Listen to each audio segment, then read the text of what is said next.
La mañanera de Ángel correspondiente al martes de la semana en curso, martes 26 de noviembre del año 2024. Vamos a continuar con esta serie de mañaneras que anuncié ya hicimos la primera ayer, relacionada con un elemento importantísimo para lograr el crecimiento y la modernización, diría, de la economía prácticamente en cualquier país. Hablamos ayer de la productividad total de los factores, di a conocer alguna situación interesante de un documento que en diciembre del año pasado, del 2023, dio a conocer el INEGI. Y hoy continuamos en esta serie con los elementos fundamentales que contribuyen al crecimiento de una economía. Y es la ley o la cultura de la legalidad o un Estado de derecho fuerte que sea además respetado por la sociedad entera. El papel de la legalidad o de la cultura del respeto de la ley no es algo que ha existido siempre en el planeta, en los países. Básicamente, si ustedes me preguntaren a partir de cuándo, les diría a ustedes a partir de la Segunda Guerra Mundial. Si bien había ya en ese entonces un grupo de países desde el siglo XIX donde ya había una cultura de la legalidad. Sin embargo, después de la Primera Guerra Mundial, con la desaparición de los viejos imperios y que surgen las, vamos a decir, democracias o los regímenes parlamentarios donde el monarca era el jefe de Estado y había un primer ministro que era el jefe de gobierno, las cosas empezaron a cambiar. Pero en Alemania en 1933, con la aparición de este dictador, de este señor desequilibrado Adolf Hitler, se acaba la República de Weimar y entra Alemania, en aquel entonces había una sola Alemania, en un periodo oscuro, por decirlo menos, donde no se respeta la ley, se viola totalmente y eso lleva, por las locuras de Hitler y sus apoyadores, a la Segunda Guerra Mundial. En 1945 se termina con el lanzamiento de dos bombas atómicas, una en Nagasaki y la otra en Hiroshima, y ahí se cierra una etapa, no voy a decir violenta, la violencia existe todavía, pero una etapa en el desarrollo político y económico y militar de la humanidad. A partir de ese momento, producto de la fuerza adquirida por los Estados Unidos al ser la única potencia que queda, vamos a decir, entera, logran imponer en Japón la democracia, el juego de los partidos en un sistema democrático. Se conserva la figura, pero ya decorativa, del emperador Hirohito y entra Japón en una democracia. En Europa hay una división, lo que era Europa Oriental y Alemania dividida en dos países diferentes, la República Democrática Alemana, la República Federal, Polonia, Rumanía, Hungría, Checoslovaquia y Bulgaria. Y la Unión de Repúblicas Soviéticas y Socialistas, la URSS, que existía desde el año 1917.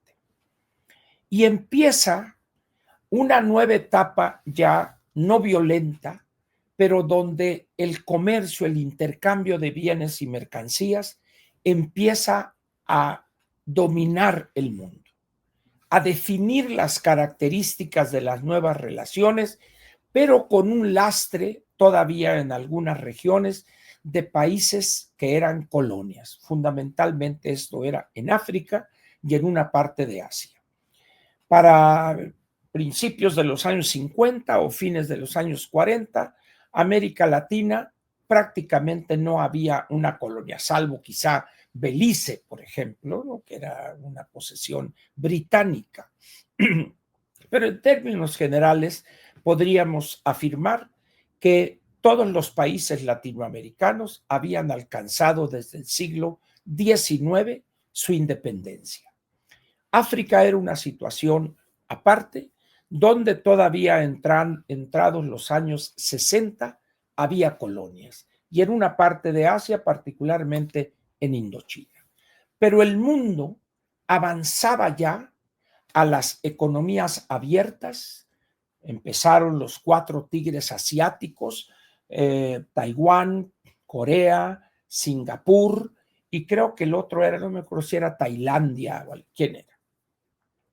Y el mundo empieza, como dije, a avanzar hacia las economías abiertas, y con ello empieza la democracia, porque es el complemento natural. Se pensaba en aquellos años que no podía haber crecimiento económico si no había democracia. Ese paradigma se viene a romper allá, no sé, a partir de los años 80, 90, cuando el modelo chino establece que se puede crecer sin democracia. Un solo partido político, el Partido Comunista Chino, controlan férreamente y se convierten abiertamente en una dictadura, pero abren su mercado.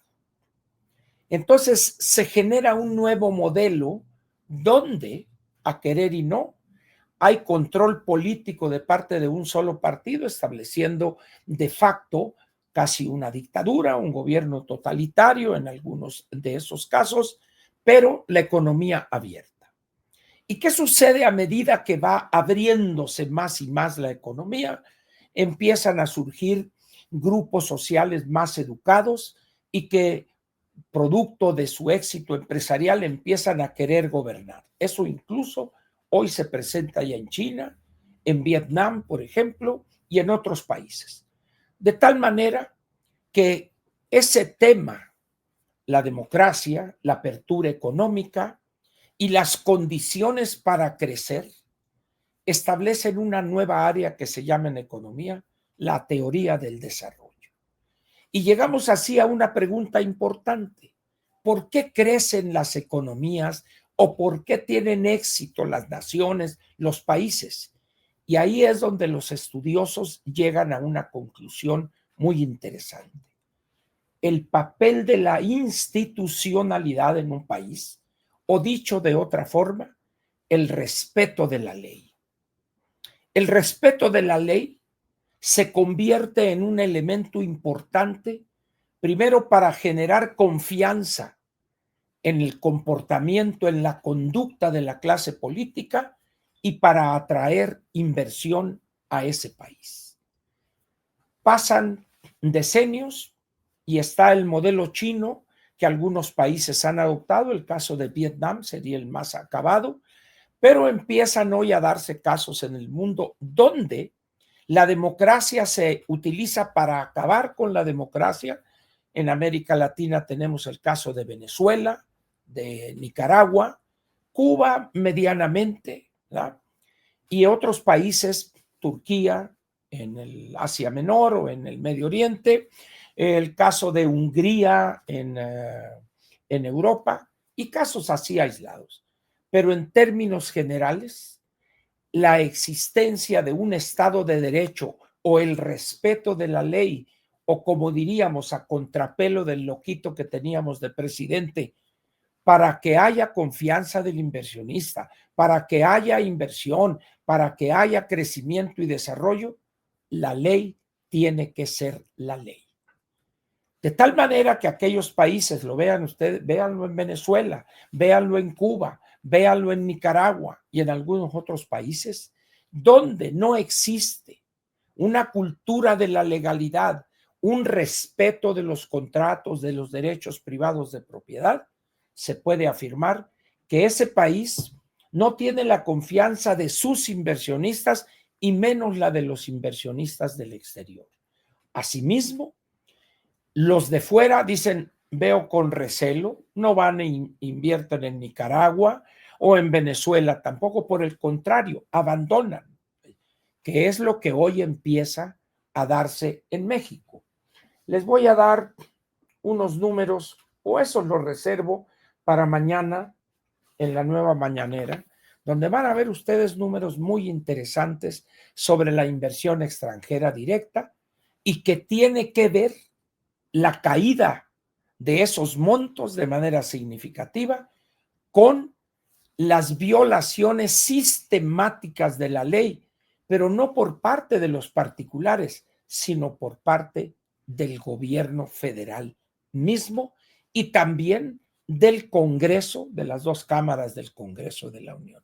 De eso vamos a hablar mañana miércoles, en la mañanera, y les voy a dar los últimos números, los más recientes, en un documento de Banco de México correspondiente a la balanza de pagos del tercer trimestre y donde viene un desglose pormenorizado de los montos de inversión extranjera en México y también de los montos que han salido.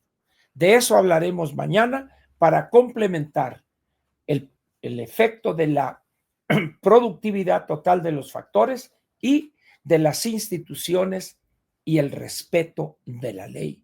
Ese será el tema de mañana.